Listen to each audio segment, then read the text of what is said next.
Magandang araw sa inyong lahat ha. Araw na naman ng Huwebes, kaya naririto ang inyong Spokes Hour. At nandito po ako ngayon sa Terhar. Bakit? Dahil mahal po ang hotel at Airbnb sa Dahig. Kaya ang ginawa, pumunta ng probinsya. Pumunta ng probinsya dahil mas mura ang Airbnb at napakaganda naman po ng tanawin. Kaya po ang ginagamit ko ngayon as background ay yung background ng aking munting tinitirahan. Ano lang po siya ha, maliit siya. Para siyang kubo, pero Dutch kubo na napakaganda sa loob, no? So po pwede naman po talagang pagandahin pala natin yung mga maliliit nating bahay, no?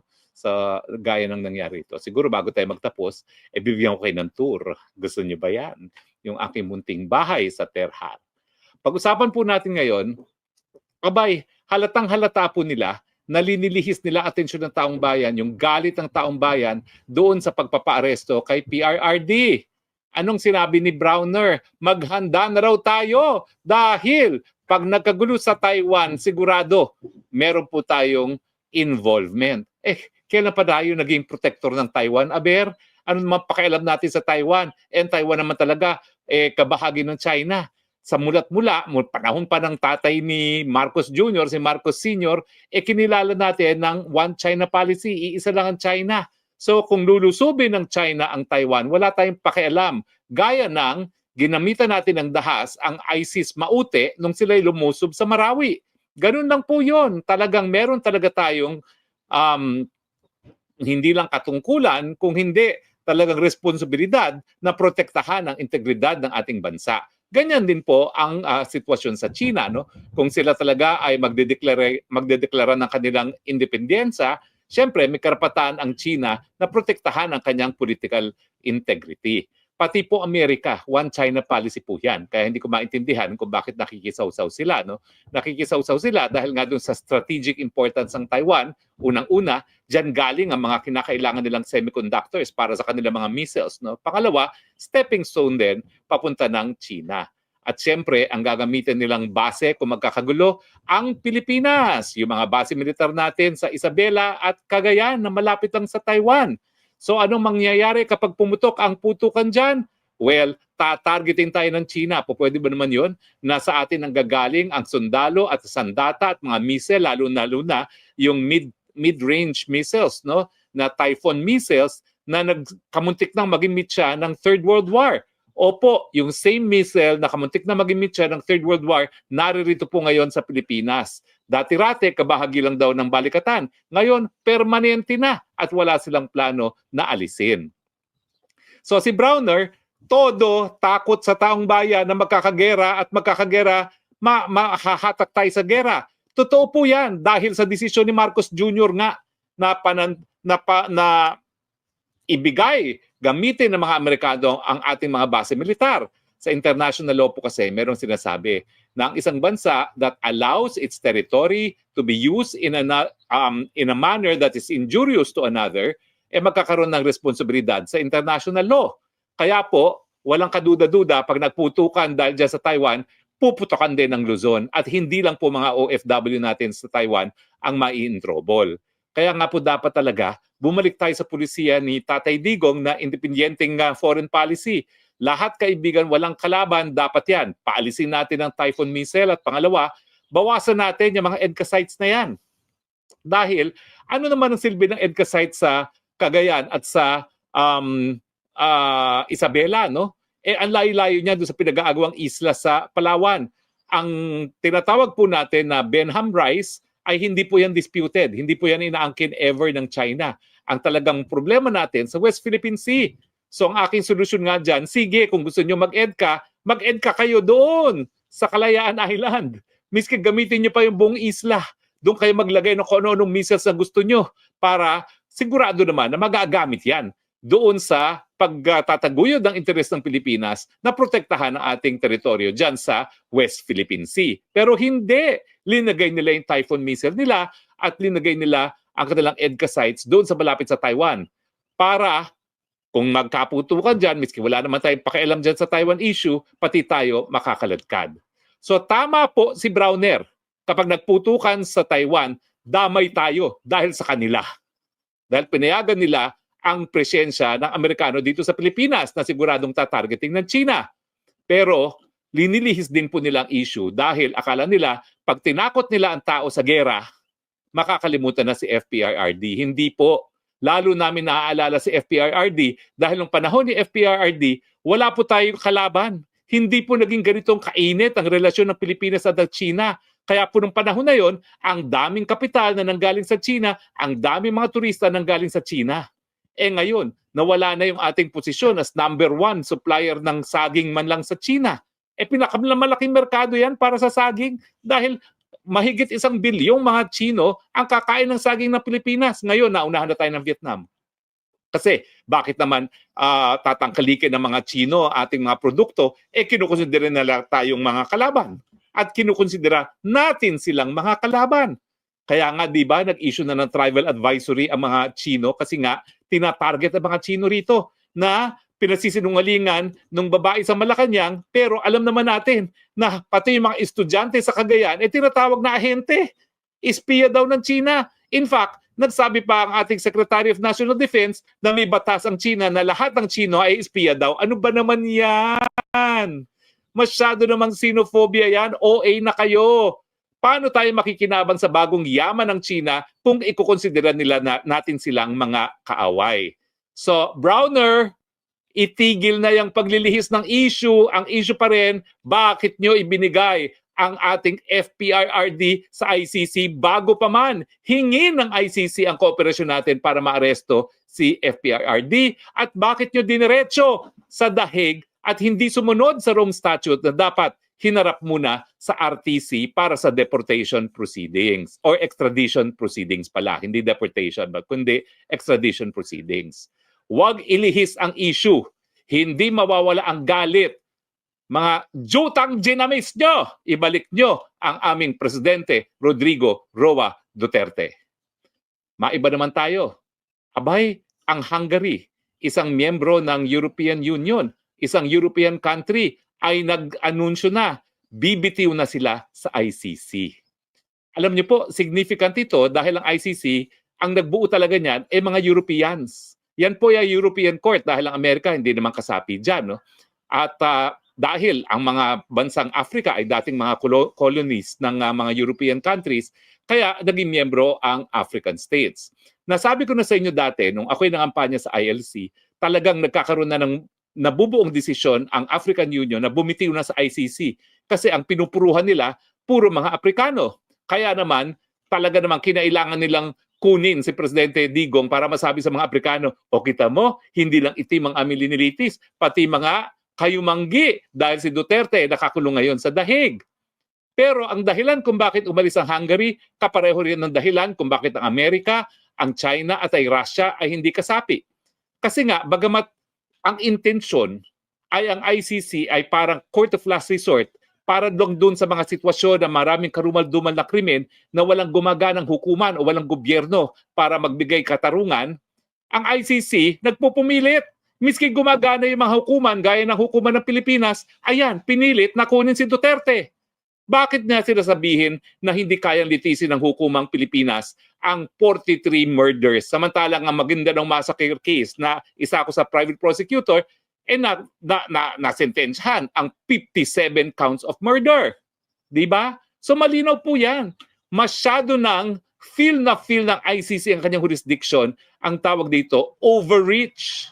Maski hindi dapat maghimasok dahil meron namang lokal na mga hukuman na po pwede maglitis ng kaso, pinipilit niya ang sarili niya. Bakit? Paano kasi ma-justify ang mga sweldo ng empleyado ng hukuman niya kasama ng mga maestrado at mga prosecutor kung wala silang kaso?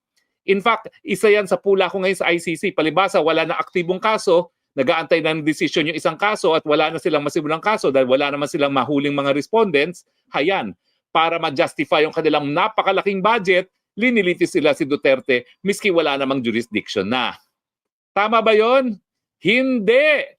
Ang aking prediction, dahil isang European country bumitiw na, ang susunod na bibitiw, kabubuan ng African Union. At pagkatapos niyan, isa-isa ng mga European countries ang bibitiw. Hanggang ang maiiwan na lang ay yung mga European colonial powers na laos na ngayon. Yung Espanya, ma-overtake na natin, no, pagdating sa progreso, no? Excuse me, no? Kaya lang naman sila naantala ang ating ang development dahil yung kanilang pamamaraan ng pamalakad nung sila ay colonial master natin, hindi nila dinevelop yung kalakalan. Ang kalakalan natin, limitado sa galleon trade. Hindi sila nagtanim ng mga cash crops. Alam niyo ba kung sino nagtanim ng mga cash crops? Mga Inglaterra pa, mga Ingles pa. Nung sa konting panahon na naging colony nila ang Pilipinas. Kaya yung mga haciendas ng tubuhan sa Iloilo, Negros, mga Ingles pong nagsimula niyan. Ang mga Espanyol, buhay tamad. Kaya tuloy, ang namana natin, siesta, mañana. Galing po Espanya yan. Kaya ngayon talaga, parang third world country ng Espanya. Mas masigla pang ekonomiya natin talaga, bagamat nandyan ang mga bangag na mga namumuno. Kaya anong mensahe? Goodbye ICC. Ang malupit dyan, kinulong pa nila si Presidente Duterte samantalang alam nila na ang isang paa ng hukuman ay nandun na sa libingan. At habang nagpupumilit kayo na litisin ang gaya ni dating Presidente Rodrigo Roa Duterte na wala naman talaga kayong jurisdiction, lalo nyong binabaon ang korte sa libingan. Ako ayaw ko yan. Dahil ako talaga naniniwala pa rin. Yung mga sitwasyon na karumal-dumal na krimen, dapat may mapupuntahan ng biktima. Pero habang bukas sa mga lokal na hukuman, hindi dapat naghihimasok ang ICC. No, tignan natin ang mga comments. Ang daming mga comments. Teka, susubukan ko po lahat basahin yan, ha? Paano ba natin itataas itong mga comments, no? Para naman yung mga mas maagang comments ay mabasa natin. Dahil ngayon po, live tayo, titignan ko po kung paano ko mababasa yung mga komento. Well, ano kasi, no? Paano natin mababasa itong mga komento doon sa simula? Tignan natin, para hindi naman unfair doon sa mga nauna. Although ang dami mga komento, maraming salamat at ang dami pong nanonood ng live. Halos 10,000 pong nanonood ng live. Ang akin is boo kay Browner, warmongering dahil linilihis ang issue tungkol kay FPIRD. Yan pa rin pong issue at goodbye ICC. Okay. Si CG Hon, I like your, ang bilis naman yan. I like your nature background, Attorney Harry Roque. Si Junjun, idol attorney. Si Hani, si ano yan? Ako, nawala na. Pobreng Maligayan Vlog, Bangag Kasing Namumuno, Minda Gonzaga, hi po. Tama po, laban lang talaga. Angelica Bohol Gaviola, Duterte pa rin. Elizabeth Guerrero Pimentel, thank you for your time. Cocal Menyoza, Torre, ano yan? Hindi ko maintindihan yun. Dudes Casañera, I like your nature background. Tapos Isyong Daisy, duda ko, attorney, nasa likod din si Lisa Marcos dito. May pattern na kasi. Okay, tingin ko naman totoo yan. Si Honey Chu, kawawa naman si Tatay Digo, ang Pilipino pa rin siya, nagsibisya sa bayan.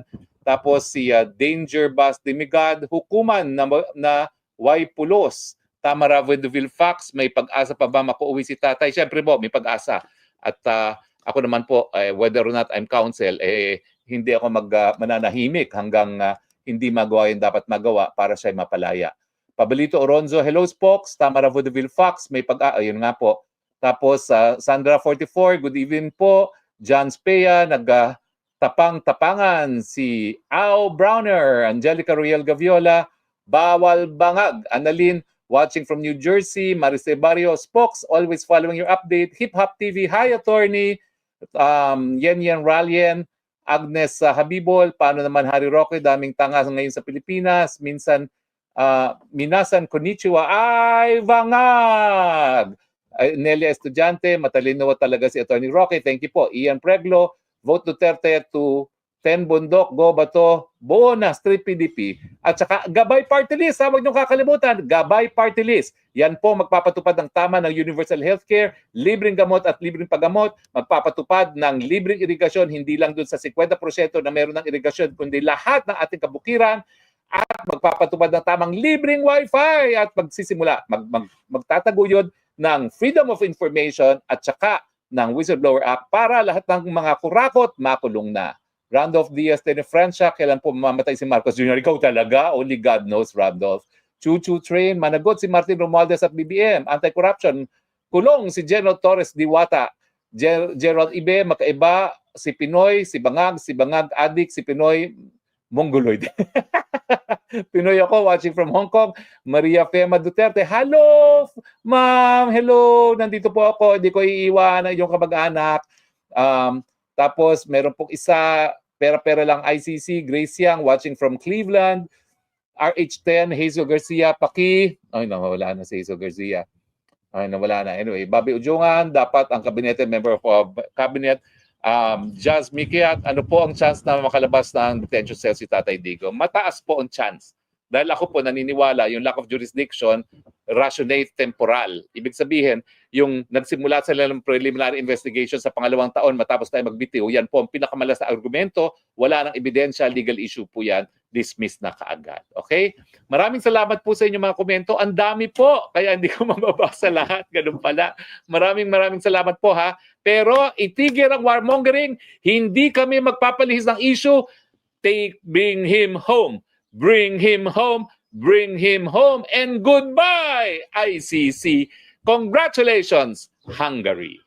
Maraming salamat po sa inyong patuloy na pagtangkilik at gaya na aking sinabi, tignan natin kung mabibigyan ko kayo ng tour ng aking tahanan. Okay?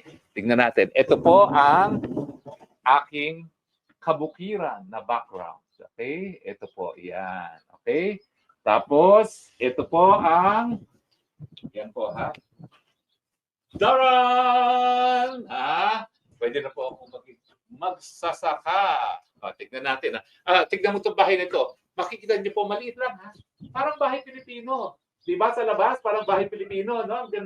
Na simple-simple. Pero ganda ng loob. Ari kayo. Papakita ko sa inyo ang loob. Ang marumi kong mga gamit ay narito. Ayan, tignan niyo ang aking loob. Ito ang aking tulugan. So habang nakadetine si Tatay Digo, ako po ay buhay magsasaka sa bola. Kasi nila, upang dito sa lahat sa dahil. May magtutuloy lang naman ako. No? Tapos may pangalawang kwarto sa taas.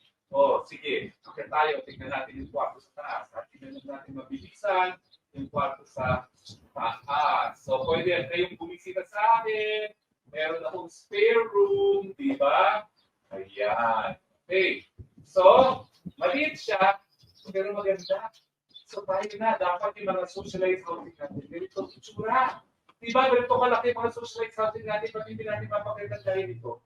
Kaya pala. Na kailangan na mawala ang mga. Hanggang sa muli natin pagkikita, ito po ang iyong stock na bayan. Nagsasabi, I love you, Philippines. You're the only country that I love because you're the only country that I have. God bless the Philippines. Bye.